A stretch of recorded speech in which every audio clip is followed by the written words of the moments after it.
A long time ago in a faraway land, there was a cat who could hear the stars talking. Every night when the moon was full, the cat would go outside and listen to the stars. The other cats in the village would make fun of her for doing that. They'd say, "Look at Gingersnap listening to the stars. What a fool." But Gingersnap didn't mind. She liked listening to the stars. They told the best stories. One night the stars were especially excited. "Something big is going to happen," they whispered. "Something big and bright." Gingersnap had never heard them sound so excited. "What's going on?" she meowed. The stars just kept whispering, "Big, bright, big, bright," and then they all went silent. Gingersnap couldn't sleep that night.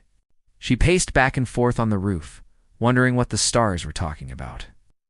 Just before sunrise, she heard a loud crash and a booming voice that said, "I am the Great Comet. I bring good fortune to all who see me." Gingersnap looked up and saw a bright green comet streaking across the sky.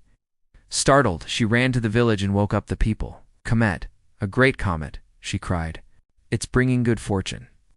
The villagers all came outside to watch the comet, but they couldn't see it because their town was in a valley surrounded by tall mountains. Only Gingersnap and the old wise woman saw the comet. After the comet disappeared, the wise woman petted Gingersnap and said, "You bring good fortune to us by being our messenger. The stars spoke of you, didn't they? Ow. You are a good cat, Gingersnap."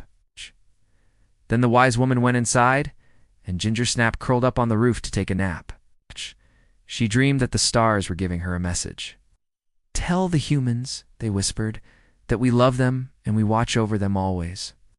When Gingersnap woke up, she knew what she had to do.